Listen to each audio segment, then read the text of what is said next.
Rip, rip, rip. I seem to remember a certain Kozuki being quoted as saying if the Americans had it their way, they would just drop G-bombs on Japan and just be done with it. But they didn't want that. They were fighting to prevent that because Japan, obviously, you want to save the lands. You don't want it to be ruined and just destroyed. Also, Kozuki set off a literal G-bomb.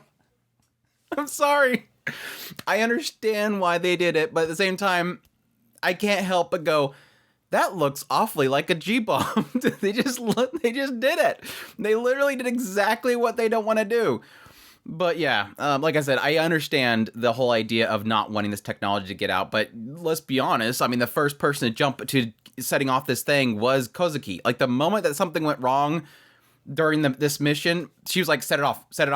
Like, it's kind of darkly comical. But again, I understand why they did what they did. They don't want the beta to have this technology, and I mean, I don't know exactly how that works out. I know they are drawn to this technology, and they're afraid that if anything in the beta understood the technology, they would be able to, I don't know, counter it or produce it. I don't know those details. But again, I do understand they don't want them to have it. But yeah, obviously a very emotional episode despite that. The most flagged character in this entire last 4 episodes finally got their due. I don't really feel that Muv Luv's the type to flag and not follow through with it. And obviously, Izumi has been easily the most flagged ever since they got on the ship to go to this island. And it's unfortunate. It was still very impactful because you do see, I mean, you've been kind of seeing it throughout the entirety of the last few episodes, and especially in this episode, the impact that Izumi has on every single person. You get almost a sense at times where she downplays herself. Like, this entire episode, she's downplaying herself. I'm selfish. I'm going to go to the worst place possible. I've failed so many of my subordinates. In my final moments, I'm not thinking about humanity. I'm not thinking about saving humanity. All I'm thinking about is that I won't see him again.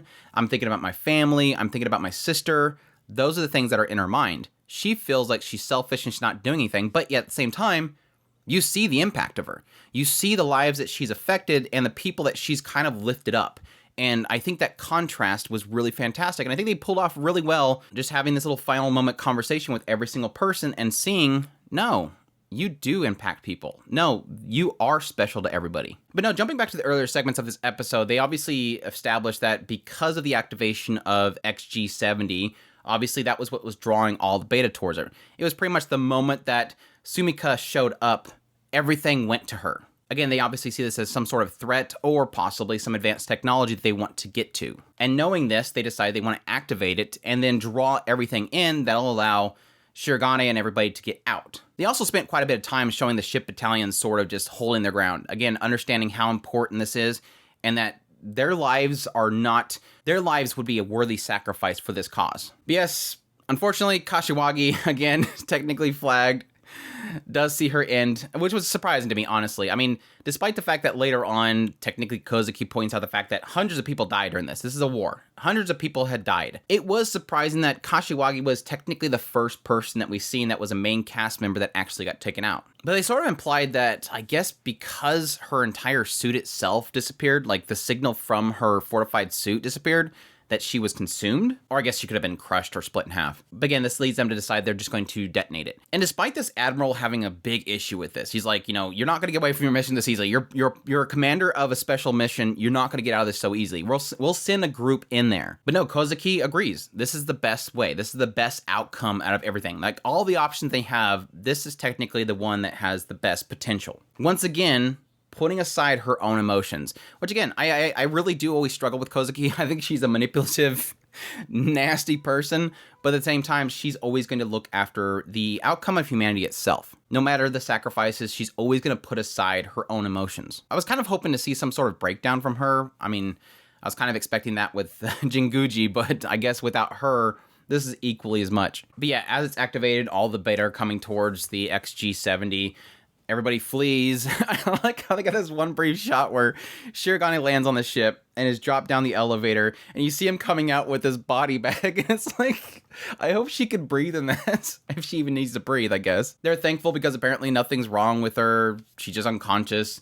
And yes, he finally finds out that Captain has stayed behind in order to nuke everything. And yes, that Kashiwagi is dead. And yes, this is the point where he outbursts and Kozuki has to point out to him that this is war. Hundreds of people have died. This is no different. But the main key thing here, and again, is the other reason why I understand the choice that they made, is the fact that they're figuring out there's a crap ton of beta coming out of this hive. Like, this is apparently outside of their expectations. There's beta everywhere, and if they don't do something about it, they're just gonna basically go towards the mainland. So again, to prevent the technology from getting out, and plus to get rid of all of these beta, this is the best option for them. The loss of one person will essentially save many lives. And yes, we of course get a final moments.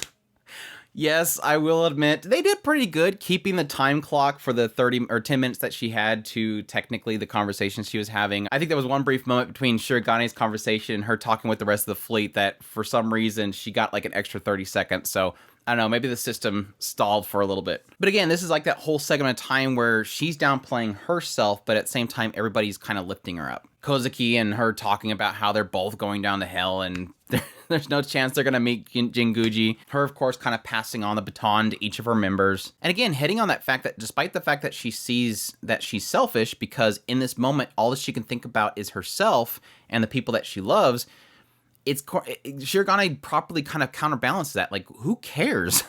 This is your last moment. You're going to be alive. Who cares what you're thinking about? You're sacrificing yourself for the lives of many and for the hope of mankind. Who cares what you're thinking about? Think about an Oreo. I don't care. Think about the fact that you're going to be dropping a G-bomb on the area. I don't care. But it was good, though. I definitely, I don't think it really kind of hit me that hard early on because, again, I think they've been flagging Izumi for so long. I was kind of expecting it. I was kind of readying myself for it. I did think they were going to be a little more brutal about it, but they kind of were very more positive about it. Like, I really was half expecting it to be more of an abrupt death rather than it just be this drawn out, she knows exactly when it's happening, nice music playing, the bright light thing. Definitely not what I expect from Muv Luv. Typically with Muv Luv, when you have a death, it's usually like it happens and oof, that hurt. This one was more of like, again, very positive and very emotionally drawn out. But I think the point of impact was obviously at the very end. The moment where she's wishing that she can once again see these cherry blossoms out in front of the base, and boom, it goes off, and you see her out in this big area with all the cherry blossoms and blossom, and then you have, yes, Jinguji and Kashiwagi behind her. I think that was the emotional climax right there. I think they pulled that off really well. But again, it's very much so not what I expect from a Muv Luv. Typically, Muv Luv is a lot more brutal, quick, and just unexpected. Even with Kashiwagi, I knew that she was going to die, and it was very more abrupt. She's doing well, she's being overrun, and then suddenly, bam, bam, bam, it's done. By the way, the cut on the audio the moment that Kashiwagi got hit was just really well timed. It really kind of cemented the shock value of it. But yeah, like I said, it blows up. Literally looks like a G-bomb. I'm assuming it's G-bomb because pretty much the machine is pretty much run by like a gravity field itself. It like utilizes gravity. And the explosion itself looked like, I think it looked exactly like the gravity bombs they've showed me before. So again, it's like that whole aspect of, I understand why they're doing it, but at the same time, it feels kind of hypocritical in the idea that, again, Kozuki, the moment that ship fell and had some sort of issue, they're like, get out of there, set it off. Like, she immediately was like, blow this thing up.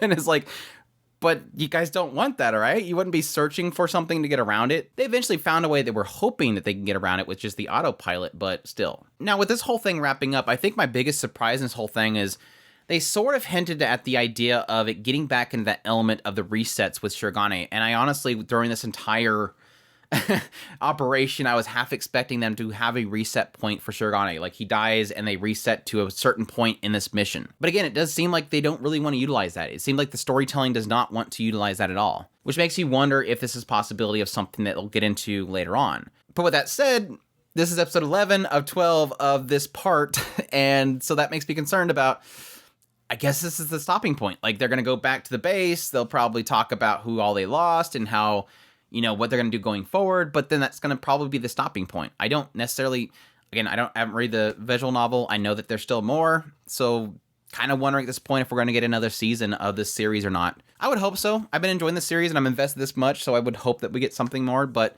I guess we'll have to see next week. Anyhow, that's my thoughts on episode 23 of Muv Luv Alternative. Hope you guys enjoyed this video. As always, if you did, make sure that like button down below, comment, let me know what you thought of the episode. Additionally, if you're new to the channel, make sure that subscribe button so you get all my content. I do news, reviews, first impressions, top list. If it's anime, it's pretty much here. Additionally, if you want to support the channel more, we have a Patreon link, a tips link, and a super thanks button down below. Greatly appreciate everybody that does, and you'll take care.